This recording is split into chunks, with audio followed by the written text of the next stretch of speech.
po guys. Sa mapagpalang araw po sa inyo lahat. Welcome back po muli sa aking YouTube channel. Maraming salamat po sa patuloy na pagsuporta po sa aking mga video upload. Huwag po kayong magsawang manood sa aking mga video upload. Thank you so much po sa suporta niyo po sa akin.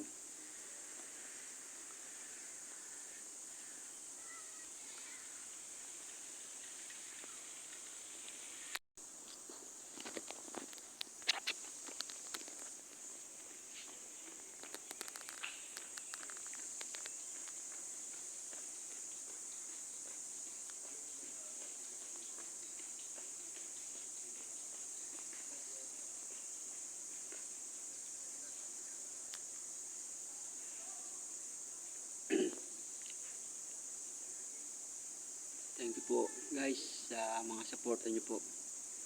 Pagpalain po kayo lagi ng Panginoon sa araw-araw po. Ligtas po kayo sa namang panganib o mga pagsubok po na mararanasan niyo po.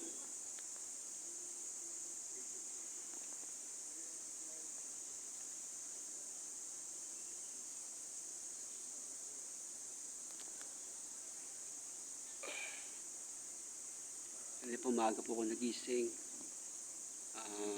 before 4 AM at naganda po ako para po makapag exercise po, jogging tuwing umaga po. Nagja-jogging po ako tuwing umaga para po lumakas po yung ating mga pangangatawan po. Hindi puro trabaho, puro school. Kailangan ko rin po mag-relax po at makabawi po sa lakas. Thank you so much po sa makakapanood po ng video pong ito. Paki-subscribe na po, like and share po tayo guys sa aking mga video upload. Maraming po salamat po sa inyong walang sawang panonood po sa aking YouTube channel. Thank you so much po. We love you all. Ingat po kayo palagi. Saan mo po kayo pumunta.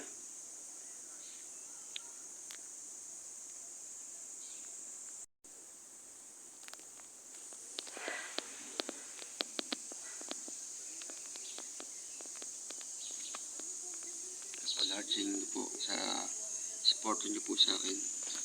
Sa patuloy na pagsuporta po sa aking YouTube channel.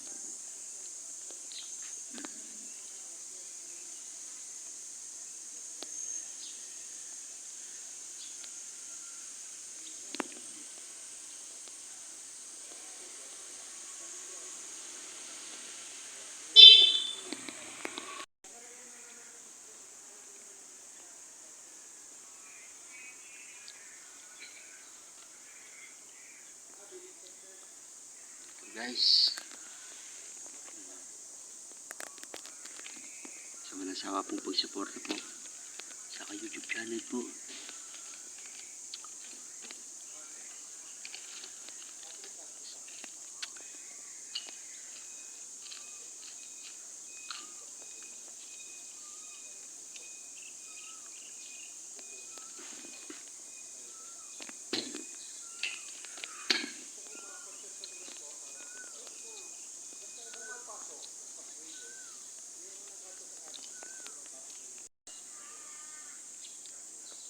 And guys,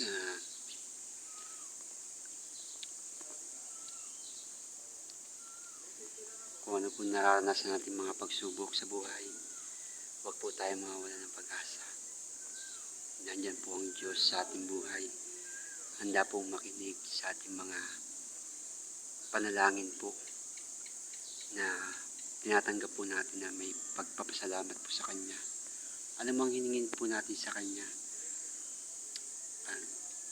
kailanman di po tayo bibiguin. Maghintay lang po tayo sa tamang panahon. Ipagkakaloob din po yun ng Diyos. At tayo po ay Kanyang bibiyayaan sa ating buhay. Tulungan po tayo nawa ng Panginoon sa mga ginagawa po natin. Alam ko nung pong ang Diyos po hindi tayo papabayaan. Kahit magkasakit po tayo, papagalingin po tayo.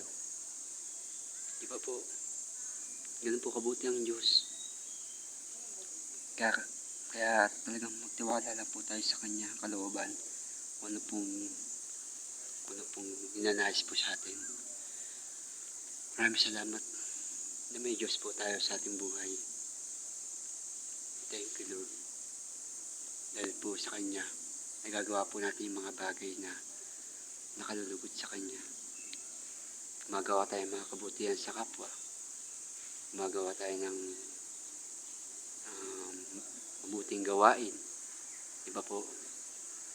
Sobrang nakakagaan po ng puso po yun na gumawa tayo ng mabuti. Siyempre, nakalulugod yun sa Panginoon. Hindi pa po? Kaya sa Kanya po tayo aasa, sa Kanya po tayo magtitiwala, sa Kanya po yung ano po yung gusto niya pong mangyari sa ating buhay. Kaya maraming salamat po sa inyo lahat na patuloy na panonood po sa aking mga video upload. Abangan niyo po ulit sa susunod na mga video ko po. Maraming salamat po. Thank you for watching po. Subscribe na po kayo sa aking YouTube channel sa mga hindi pa po nakakapag-subscribe. Papindot po ng like and share po tayo, guys. Sa suporta po niyo po sa akin. God bless po everyone. Thank you so much po. Mabuhay po tayo lahat. Maraming salamat po. We love you all. Thank you po for watching po.